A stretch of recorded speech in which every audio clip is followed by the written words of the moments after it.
వెండి రాగి వలె బంగారం కూడా ఒక లోహం. కానీ బంగారాన్ని లక్ష్మీ స్వరూపంగా ఎందుకు భావిస్తాం? బంగారానికి విలువ ఎక్కువ. బంగారం కంటే కూడా విలువైన లోహాలు ప్లాటినం, యురేనియం, ఇంకా చాలా ఉన్నాయి.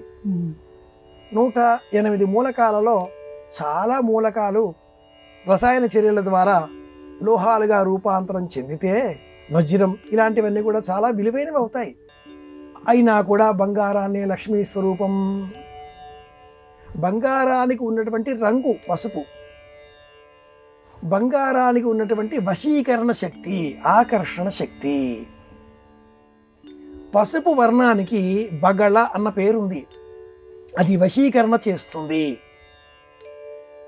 బంగారాన్ని మనం సేకరించి ఇంట్లో పెట్టుకుంటే బంగారం విలువ ఎప్పటికీ తగ్గదు. మనకు చాలా ఇష్టమైన వారిని బంగారం అని పిలుస్తూ ఉంటాం. ఎందుకు ఇలా పిలుస్తారు మీరు నన్ను అని ఏ ఇల్లాలైనా భర్తను అడిగితే, నీ పేరు జ్ఞాపకం రాక అన్నాడు అనుకుంటే అది అతడికి చివరి రోజు అవుతుంది. అలా కాకుండా ఉండాలి అంటే చాలా విలువైన దానివి కదా అనే సమాధానం చెప్పాలి.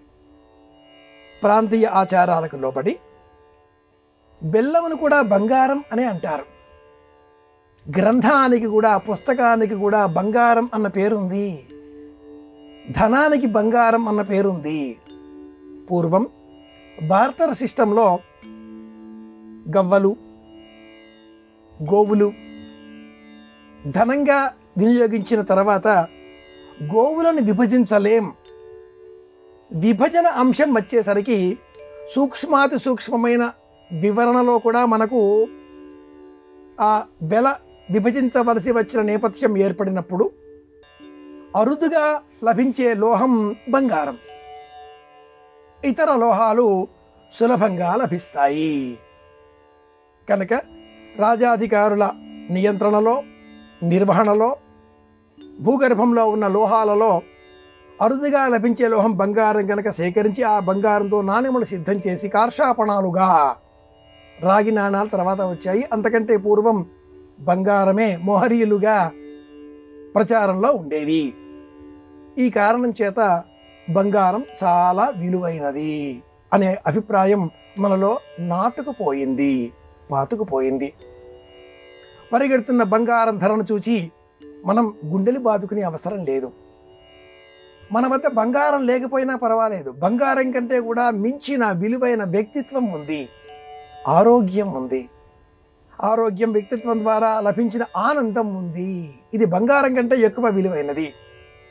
దీనికి సమానమైనది మనోధైర్యం, ఆత్మస్థైర్యం. భౌతికంగా మట్టుకు రాగి, ఇనుము, ఇత్తడి, కంచు, వెండి ఈ లోహాలన్నీ సులభంగా లభిస్తాయి. బంగారం అరుదు కనుక విలువైనది. విలువైన దానినే మనం లక్ష్మి అంటాం కదా. సంతాన లక్ష్మి, ధాన్యలక్ష్మి, ధైర్యలక్ష్మి, శౌర్యలక్ష్మి ఎలాగో ఈ బంగారాన్ని కూడా సంపద రూపంలో, అందుకే మనవారు ధనము అన్నారు.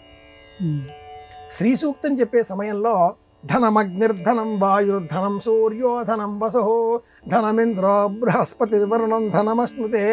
శ్రీ సూక్తం రోజు వింటే ఇంట్లో బంగారపు నిల్వలు పెరుగుతాయిట. ఎవరో చెప్తారు, ఎవరో చేస్తుంటారు, అవన్నీ కూడా నమ్మకండి. శాస్త్ర ప్రమాణాన్ని అనుసరించి ధనము అంటే గాలి, సంపద, లక్ష్మి. గాలి పీల్చుకోగలుగుతున్నాం, వదలగలుగుతున్నాం ఉచితంగా, ఎవరికి డబ్బులు కట్టక్కర్లేదు. ఆరోగ్యం. ధనం అగ్ని, శరీరంలో ఒక వేడి, 98.8 degrees టెంపరేచర్. శరీరం ఆరోగ్యంగా ఉంది, అది పెరిగినా తగ్గినా అనారోగ్యం. లక్ష్మి లేదు, ఆరోగ్యంగా ఉన్నాం, లక్ష్మి అనుగ్రహం.